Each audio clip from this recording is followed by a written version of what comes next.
Welcome back into the television version of Strategies for Living. I'm marriage and family therapist David McMillan, and I'm delighted that you've tuned in and joined with me today for the television version of Strategies. You know, we say Strategies for Living is all about helping us live healthier, happier, more peaceful lives in our bodies, in our minds, in our spirits, and in our relationships here in the 21st century. And we do that by engaging in important conversations with folks we like to call life strategists each and every time that we do Strategies for Living. And oh, do we have a life strategist today who brings a lot of wisdom to us, Mr. Kenneth B. Cochran, the author of many books at 94 years young, A Time to Remember, Seeing the Unseen, and we'll talk about a brand new book coming out in June. You just keep going. Kenneth Cochran, welcome.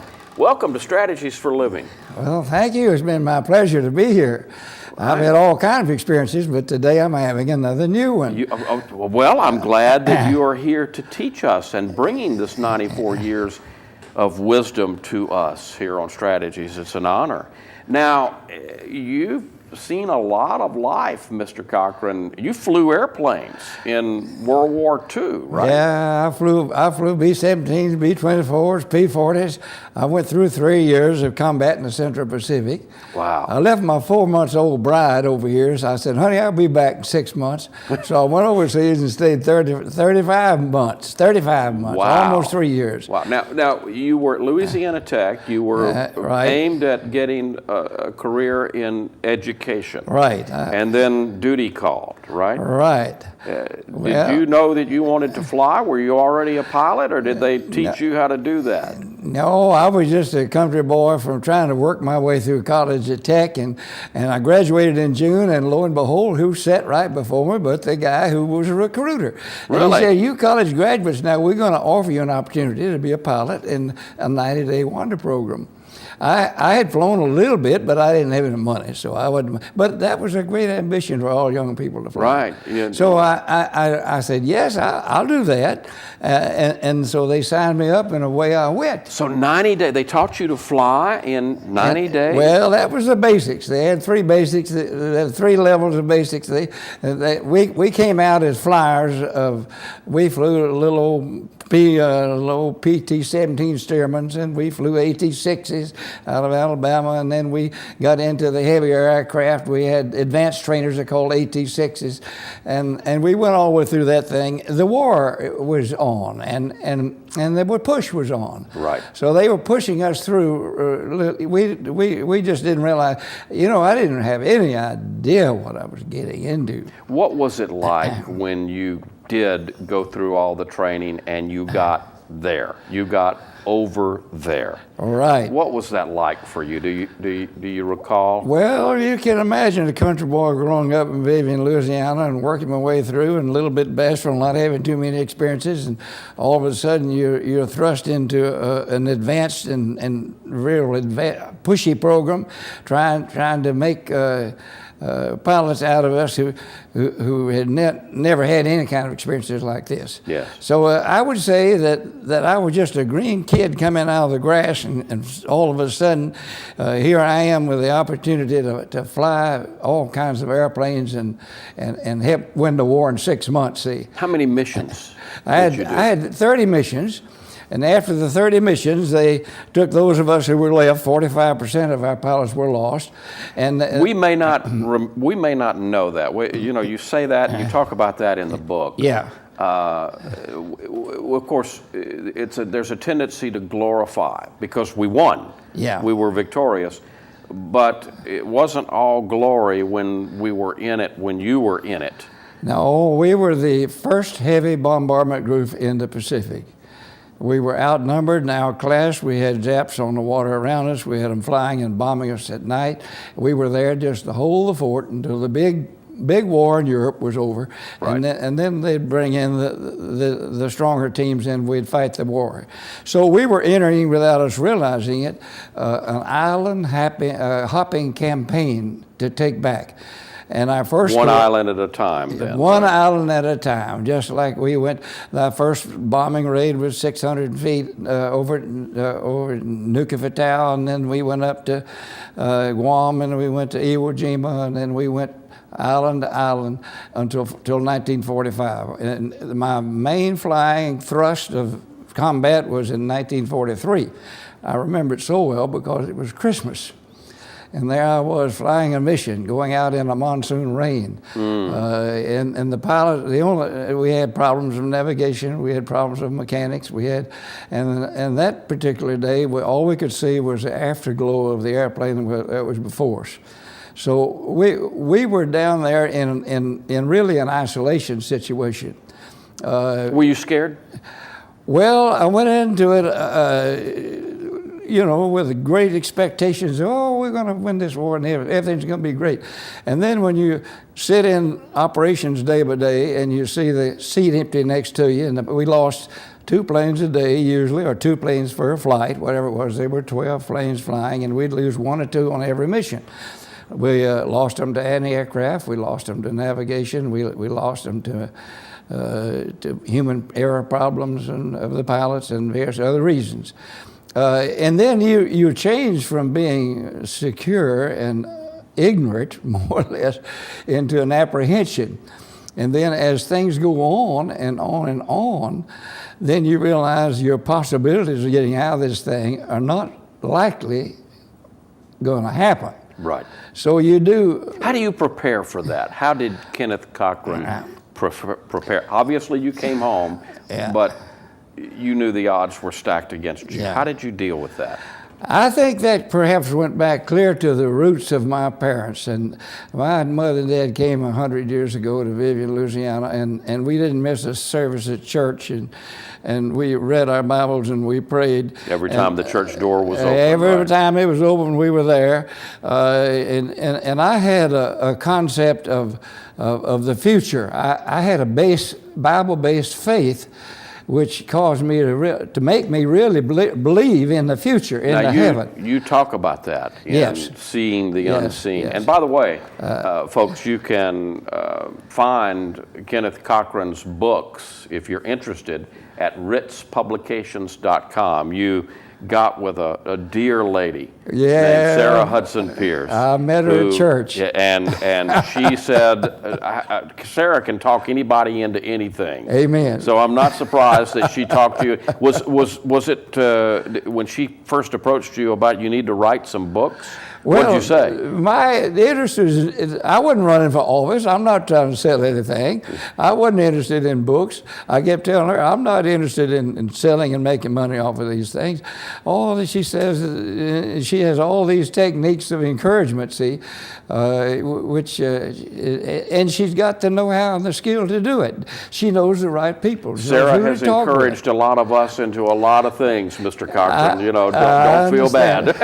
I even end up with papers and little short pieces in the Times papers and in all the papers. Well, let me ask you something. Now, when you got through with the war, you came back and you resumed your education career. Yes, sir. So learning is important to you. Teaching is important to you. So 2 questions. What did the war teach you? And what do we, even today, this many years later, need to learn from the war? Well, you ask a pretty deep question. You're our life strategist today. You go in as an inexperienced person, and then you have traumatic experiences that are thrust upon you. And then you have decisions which involve life and death. Yes. And then suddenly you grow up from a 19-year-old kid into a more mature, advanced being. So I'd say that the experiences of war were a very stabilizing thing. It caused you to look at relationships in life rather than things in life. You want to. It's the relationships instead of the stuff. That's right. And we go in with all this minor 10 cent and all these other things, but when you come out, you suddenly realize, well, this beautiful girl that I had been in love with through college means more to me than anything. So I turned down a very lucrative pilot with Delta to stay in the wagon yard with my beautiful little country gal from McLeod, Texas, and went back into teaching at a much, much less money proposition. So that war helped me to make that good decision, and I think made me stop to think about making many other decisions as day by day I began to live. We're surrounded here on the Bossier Parish Community College campus by a lot of young folks Yes. who their experience, and including myself, even though I'm not that young, but my experience of World War II is from a history book Yes. or listening to people like you. What do we need to know today? What do we need to learn today from your experience? They call you guys the greatest generation. Well, you keep asking these difficult questions. I'd say right off of the hand. You're going to fire Sarah after this, aren't you? You learn to not be dealing with the little everyday incidents of life, the minor complaints of health problems, and the minor complaints of economics, and the minor complaints of all these things begin. You Yeah. begin to push these aside and say, I'm closer to something that is bigger than I am. What really matters, yeah. Yeah, what really matters is that I believe in the future. I believe there's a place in heaven, and I believe that our Lord is coming back. So at 94 years young, did. you are still believing More in the so, future. I didn't have that so much when I was first flying those airplanes and over there, but I was fortunate enough to take my Bible with me, and while other people were playing chess and drinking whiskey and doing other things, I did study. It gave me an opportunity to study my Bible, so I became more spiritual during those 3 years. Let me tell you, you form friends in days that last forever in a war. You face issues that are more than just now and then. What's the saying? You weren't maybe in a foxhole, but you were in a foxhole of sorts. There's no strangers in a foxhole. Does it go something like amen to that. I mean, the second week we were down there, the guy next to me in the foxhole was the intelligence officer, and he stood up to look at the beautiful bombings, and he got his head blown off. Oh, and we lost 7 people, in that one raid. So then all of a sudden things become a lot, you begin to want to reach out and believe in something that's bigger than you are. And I don't know, I guess the basis of my growing up a little bit had to do with a love relationship with a beautiful little gal. I want to talk to you about that beautiful little gal when we come back, because that's another thing that I think is part of this story. Kenneth Cochran's story is incredible, and it includes a love story. It also includes Duck Dynasty, Duck Commander. We'll talk about that when we come back. Kenneth B. Cochran, our life strategist today here on Strategies for Living, and boy, are we learning a lot. Hopefully he is too. We'll be right back. Bossier Parish Community College, the fastest growing community college in the nation. Wonder why? The arts are crucial to Bossier Parish Community College. We provide opportunities to our students in film, in television, in acting, in music. They get that training here at BIPSI with direct, hands-on approach. They can then take that training back out into the community and get a job. Here at Bossier Parish Community College, there are so many opportunities and classes that are offered to you. It's like the whole world of theater is right here at BIPSI. Check us out. You'll understand why. When a hurricane is approaching, your pets look to their pack leaders to get them out of harm's way. That's you, Luciana, so put a game plan in place before a storm hits. Know where you're going to evacuate to, find if they accept pets, and be sure your pets have the proper identification tags. For more details about caring for pets during a hurricane and shelter information, go to getagameplan.org. So pack leader, get a game plan in place before you need it. It's time to join forces, get energized, and fuel up right. It's coming. Because starting today, Every kid in America has a mission.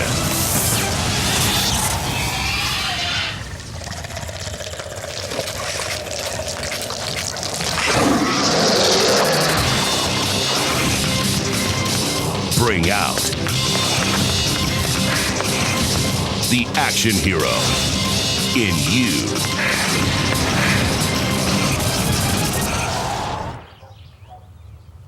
Be part of the greatest action movie ever. The first movie that puts you in the action. Show us how you train and eat like an action hero.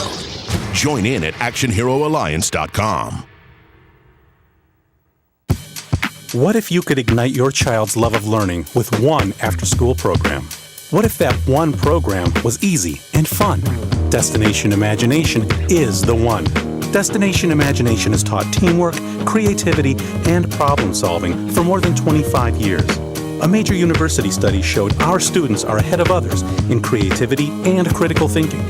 Learn more at startateam.org and make Destination Imagination the one for you. As a former player and coach, I know how good planning is the best way to avoid hazards. This storm season, make a plan to prepare for dangerous rainstorms and severe flash flooding. If you need to evacuate, head to higher ground and secure your home by moving whatever you can to an upper floor. When flooding strikes, avoid driving and never drive through high water. It can be more dangerous than it appears. So stay alert and prepare for severe flooding. Visit getagameplan.org today for more safety tips.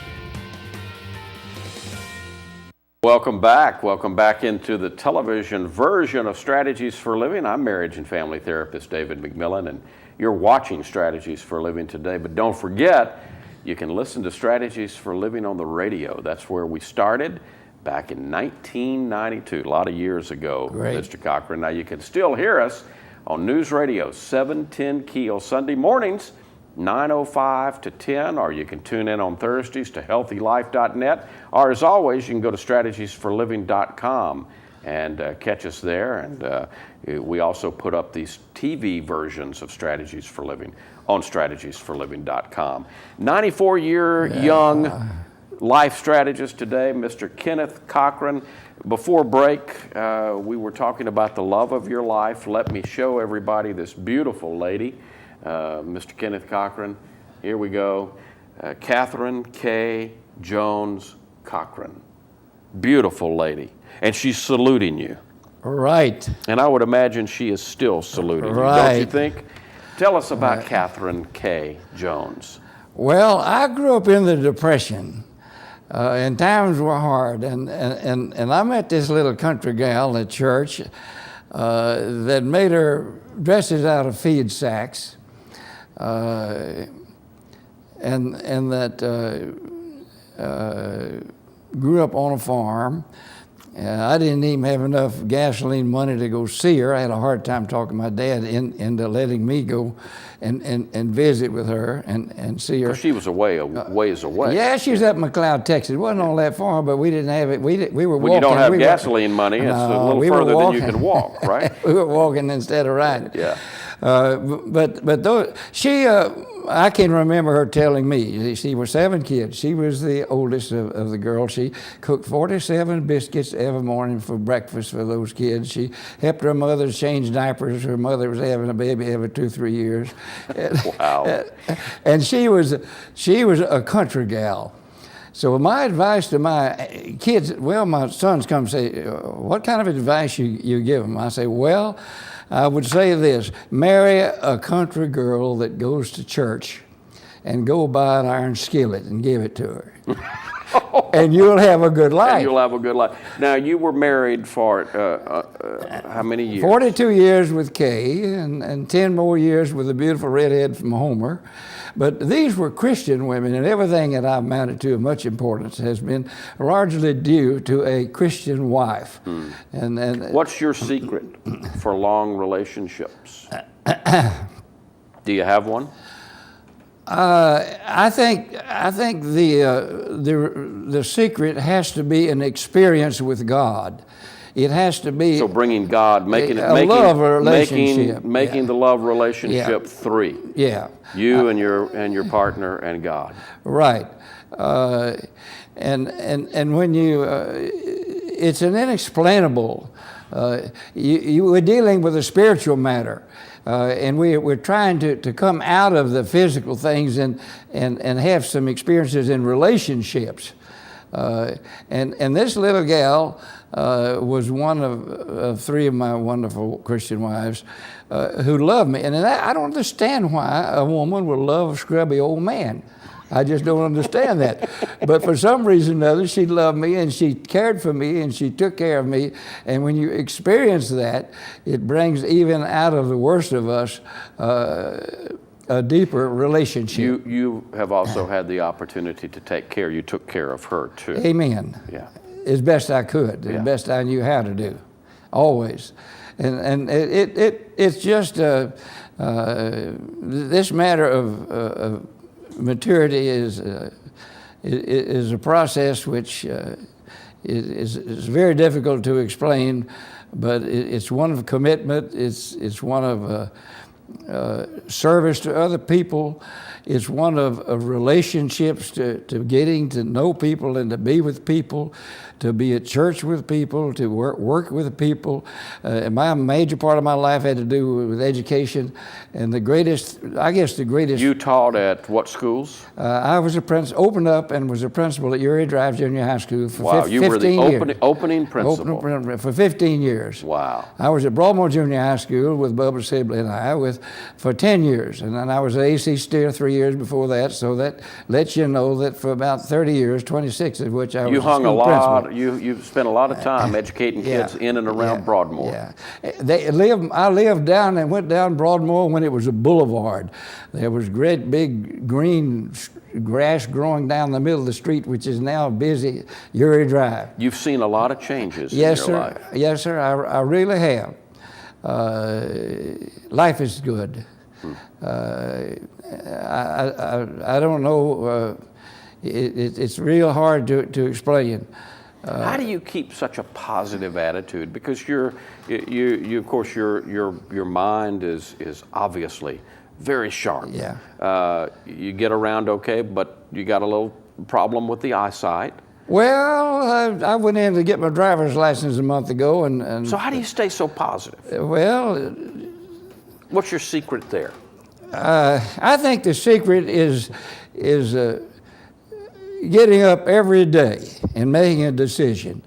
I'm going to help somebody today. I'm going to do something good today. So getting out of self-focus. I'm going to get out of this box I'm living in, even though I'm living on a beautiful lake called Caddo. You've got to get out and do things. The most gratifying thing is all these kids. They still speak to me, and they speak to my wife. 30 years ago, they still always said, "You're the husband of Kay Cochran, aren't you?" She was my teacher 20 years ago over at Donnie Beckham School. Or one of the most gratifying experiences is trying to open up and develop a Christian school in Shreveport called Shreve Christian. I worked 6 years with that.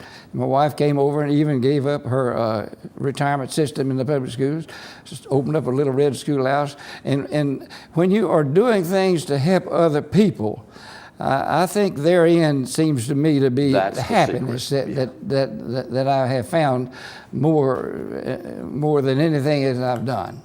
Now, your newest book, it comes out in June, and we don't have the book, but we've got the cover for it. It's called Outdoor Adventures. Yeah. And Phil Robertson from Duck Dynasty fame says Ken Cochran is a great man of God and a great hunter, and this is why I love him. Well, we grew up together, my son, and he hunted ducks together, and he lived at Dixie, and I lived at Vivian, Louisiana. And we all, he was from a large family, and we went to church together. Do you know Uncle Si? Oh, real well. I know every one of them. Si was the one that went in the military. Si was the one that we thought he had his foot in his mouth. We said he wasn't going to have a mouth or nothing. And now he's a millionaire, and all the girls are asking for Si. I think that's psychology, if you will. So maybe some of us need to encompass a little bit of direction from you as to how we can turn a little thing into a good thing, and a lot of things. I've been able to travel a lot. The more you see, I'm not trying to brag, but I'm just saying I packed a sack and saved my money and bought some marks and a knapsack, and I went through 20 countries in Europe with my wife, and Wow. I backpacking around over the country. Right now, I own a little old 18-foot travel trailer. My son owns a nice big motor home. He's dealing in real estate now. He's a retired principal of North Caddo High School. So education followed in the family. Education. My daughter is down in Conroe, Texas, is a guidance counselor for a whole city county system. Wow. So we're all involved with other people. This is, and I've had a long way to go. I'm selfish. I'm looking out. I've had to grow a whole lot to come up to where I was able to see that people were more important than things. Is that one of the things life is about, though, Mr. Cochran? I think so. Yeah, But- that education and learning as we grow. And even at 90, Yeah. my sense is you're still growing and the learning. experiences that I'm having are still there. I'm kind of nomadic in church now. I go to Vivian Church because that's my home church where my parents started it 100 years ago in 1912. Wow. I go to Minden to go over and hunt and go to church with a guy that I hunt with. I go to Church North because my wife and I started a little church in a school building over there, and Wow. now Church North of Shreveport. I wish we could talk on and on and on and continue this conversation, but what I want our listeners and viewers to do is to continue the conversation with you. How do you do that? Well, you get a copy of A Time to Remember or Seeing the Unseen. You look for Outdoor Adventures coming in June. You go to ritzpublications.com, and that's where you can get a copy of the books from Kenneth Cochran and continue this conversation with him. There's a lot of wisdom here.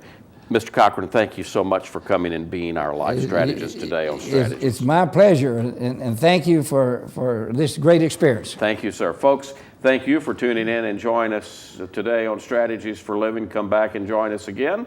For Kenneth Cochran, I'm marriage and family therapist David McMillan. We'll see you next time here on Strategies for Living.